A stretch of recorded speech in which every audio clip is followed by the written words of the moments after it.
तर नमस्कार मित्रांनो, स्वागत आहे तुमचं आपल्या सार्थक जीके या यूट्यूब चॅनलवरती।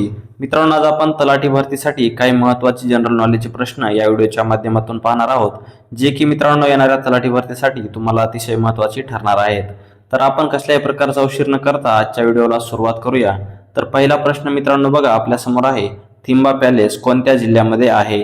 कोणत्या जिल्ह्यामध्ये आहे मित्रांनो थिंबा पॅलेस? तर हे तुम्हाला 3 सेकंदाचा टाइम दिला जाईल। या 3 सेकंदामध्ये तुम्हाला या प्रश्नाचं उत्तर कमेंट बॉक्समध्ये सांगायचं आहे।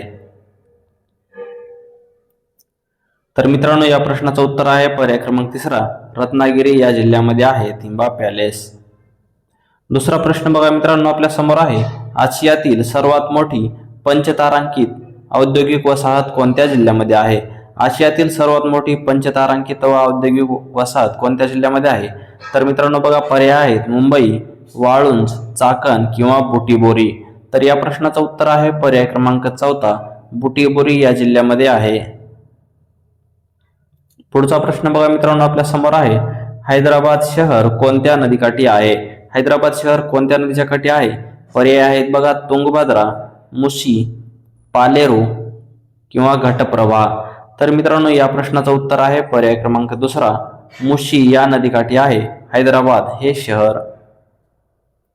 पुढचा प्रश्न बघा मित्रांनो, भारताचा एकमेव जागृत ज्वालामुखी कोठे आहे? भारताचा एकमेव जागृत ज्वालामुखी कोठे आहे? आपल्या समोर पर्याय आहेत बघा गुजरात, लक्षद्वीप, अंदमान किंवा आसाम। तर मित्रांनो तुम्हाला प्रश्नाचं उत्तर माहिती असेल तर लवकरात लवकर कमेंट बॉक्समध्ये उत्तर द्यायचं आहे। तर या प्रश्नाचं उत्तर आहे मित्रांनो पर्याय क्रमांक 2, लक्षद्वीप या ठिकाणी। पाचवा प्रश्न आहे बघा, हॉर्नबिल हा उत्सव कोणत्या राज्यामध्ये साजरा केला जातो? हॉर्नबिल हा उत्सव कोणत्या राज्यामध्ये साजरा केला जातो? तर बघा मणिपूर, केरळ, नागालँड किंवा मध्य प्रदेश। तर या 4 पर्यायांपैकी तुम्हाला एक पर्यायाचं कमेंट बॉक्समध्ये उत्तर द्यायचं आहे। तर मित्रांनो बरोबर उत्तर आहे पर्याय क्रमांक 3, नागालँड या राज्यामध्ये हॉर्नबिल हा उत्सव साजरा केला जातो। 6वा प्रश्न आपल्या समोर आहे बघा, भारतात बुधान चळवळीचे जनक कोण आहेत? भारतामध्ये बुधान चळवळीचे जनक कोण आहेत मित्रांनो?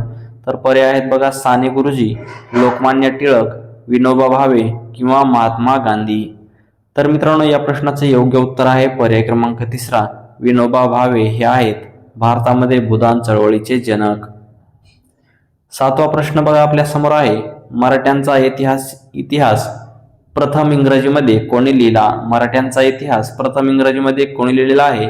तर बघा न्यायमूर्ती रानडे, लॉर्ड हेस्टिंग, इतर इतिहासकारक किंवा ग्रँड डफ। तर मित्रांनो या प्रश्नाचं उत्तर आहे पर्याय क्रमांक 4, ग्रँड डफ यांनी मराठ्यांचा इतिहास सर्वप्रथम इंग्रजीमध्ये लिहिला होता। 8वा प्रश्न अति सोपा आणि सर्वात महत्त्वाचा प्रश्न आहे बघा, गेटवे ऑफ इंडिया कोणत्या वर्षी बांधण्यात आले? गेटवे ऑफ इंडिया मित्रांनो कोणत्या वर्षी बांधण्यात आले होते? तर पर्याय आहेत बघा 1891, 1905, 1911 किंवा 1920। तर या प्रश्नाचं बरोबर उत्तर आहे पर्याय क्रमांक 3 मित्रांनो, 1911 साली गेटवे ऑफ इंडिया हे बांधण्यात आले होते। तर मित्रांनो कोणत्या ठिकाणी आहे? तर हे मुंबई या ठिकाणी आहे।